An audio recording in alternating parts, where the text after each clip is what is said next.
For newcomers to the world of metalworking and fabrication, carbide burrs represent an accessible yet powerful entry point into precision shaping, offering the ability to grind, deburr, and contour materials with the spin of a rotary tool rather than the brute force of larger machinery.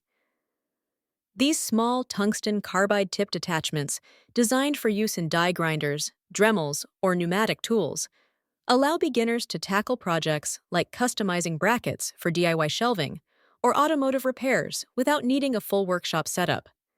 However, diving straight into a project without a solid plan can lead to uneven results, tool damage, or safety hazards, which is why this guide focuses on meticulous project planning as the foundation for success. By walking through the planning phase for a simple task, shaping a metal bracket to fit a custom mount, such as reinforcing a workbench in a home garage in Mason, Ohio, we'll break down essential steps like marking, tool selection, and safety checks. To make the process intuitive, imagine this guide as a narrated voiceover accompanying an invisible planning flowchart. A linear progression of decision nodes and action boxes, starting from project assessment and branching into detailed preparations, ensuring every step builds logically toward execution without ever visualizing the actual cutting process itself. The planning journey begins at the flowchart's starting node, where the voiceover prompts you to assess the project's scope and objectives, setting a clear vision to avoid scope creep that often frustrates beginners. For our metal bracket shaping example, envision sitting at your workbench with a raw steel or aluminum bracket, perhaps a 4-inch L-shaped piece sourced from a local hardware store like those in Mason's industrial supply shops, and ask, what is the end goal? Here, it's to contour the bracket's edges for a snug fit against an irregular wooden frame, removing about 1/8 inch of material from the inner curve without thinning the structure excessively. The flowchart's first branch evaluates material properties. Steel requires slower speeds and coarser flutes to manage heat, while aluminum benefits from finer cuts to prevent gumming. This assessment informs the overall timeline. Allocate 30 to 45 minutes for a beginner session, and gathers references, such as online tutorials from the Society of Manufacturing Engineers, or YouTube channels dedicated to rotary tool basics, ensuring your plan aligns with realistic skill levels and available time, perhaps scheduling it for a quiet evening after Ohio's variable winter weather has cleared. Moving down the flowchart to the material and workspace preparation box, the narration guides you through organizing your station to foster a distraction-free environment, crucial for beginners prone to overlooking small details. Secure a stable, well-lit workspace, maybe a garage bench in Mason with natural light from nearby windows, and lay out protective coverings like drop cloths to catch metal shavings that could otherwise embed in floors or tools. Inventory your bracket. Measure its dimensions with calipers or a ruler, noting thickness.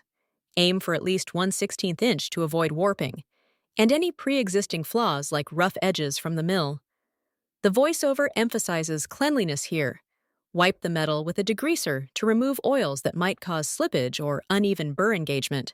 Then sketch a rough diagram on paper, outlining the areas to shape, such as the bracket's inner radius where it meets the frame. This step prevents overworking the material, as beginners often do, and transitions smoothly into marking, the next flowchart node, where precision marking acts as your project's blueprint. In the marking phase, depicted as a detailed action cluster in the flowchart, the voiceover instructs you to translate your sketch into tangible guides on the bracket, using tools that ensure accuracy without permanent damage. Start by donning basic safety gear, gloves, and eye protection as a precursor, then use a fine-tip marker or scribe to delineate the shaping boundaries. Trace the desired curve with a template, a cardboard cutout mimicking the frame's contour, about 1/8 inch outside the final line to account for burr width, adding hash marks every 1/2 inch for depth control. For our bracket, mark the inner bend where material removal will create the custom fit, and include reference points like center lines to maintain symmetry, avoiding the common rookie mistake of asymmetrical shaping that renders the piece unusable. The narration stresses testing marks with a light sandpaper rub to confirm visibility under shop lights, then photographing the marked bracket for reference. a digital backup that proves invaluable if you pause the project. This meticulous marking not only guides the burr's path, but also builds confidence, as seeing the plan visualized on the metal reinforces that shaping is controlled subtraction, not aggressive hacking. The flowchart now flows into tool selection, a critical decision branch where the voiceover methodically walks you through matching carbide burrs to your marked plan, demystifying the array of shapes and grits for beginners overwhelmed by catalogs. Assess the task's geometry. For the bracket's curved inner edge, select a ball-shaped or flame burr with a 1/4 inch head diameter, ideal for contouring without flat spots, and opt for double-cut flutes if working aluminum to reduce vibration and heat. Single cut for tougher steel to clear chips aggressively. Consider your rotary tool. A cordless dremel suits portability in a home setup with speeds adjustable from 5,000 to 35,000 RPM. Pair it with a collet sized for the burr shank, typically 1/8 inch.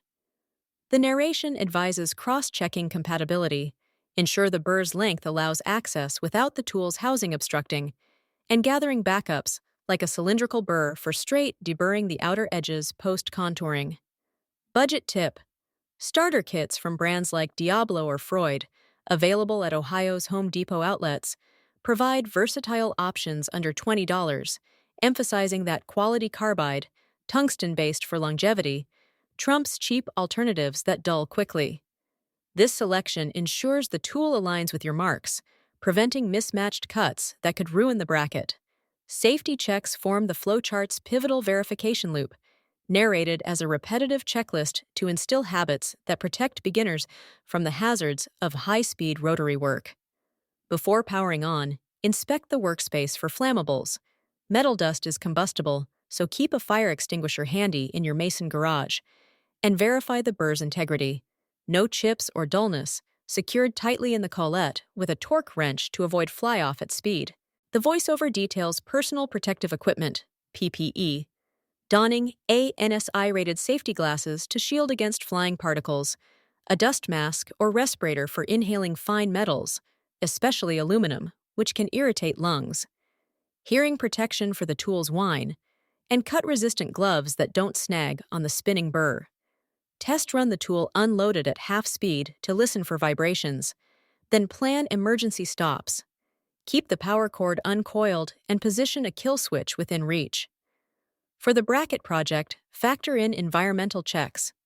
Ohio's December chill might stiffen hands, so warm the space or wear insulated undergloves and plan breaks every 10 minutes to monitor heat buildup on the burr, which could exceed 400 degrees Fahrenheit and cause burns.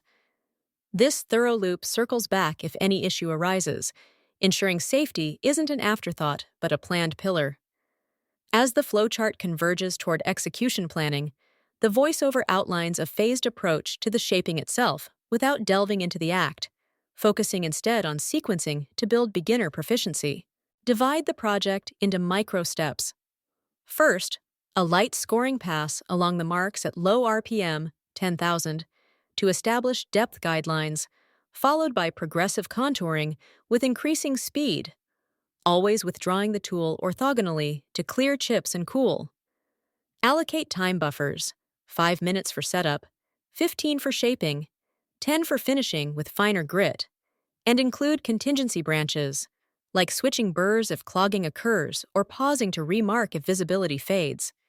Post-project, the narration guides cleanup. Vacuum shavings with a shop vac fitted for metal dust, store tools oiled to prevent rust in humid Ohio air, and reflect via a quick journal entry on what worked, refining future plans. This structured flow transforms the bracket from raw stock to a functional, contoured piece, ready for mounting, while teaching transferable skills for more ambitious endeavors, like engraving or welding prep.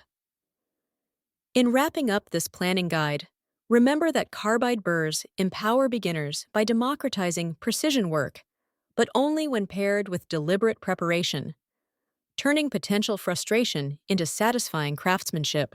By following this flowchart narrated blueprint from assessment to safety, you'll approach projects like shaping a metal bracket with the assurance of a seasoned maker, minimizing errors and maximizing enjoyment. Start small, iterate on your plans, and soon you'll be customizing fixtures for everything from garden trellises to workshop upgrades, all from the comfort of your local setup.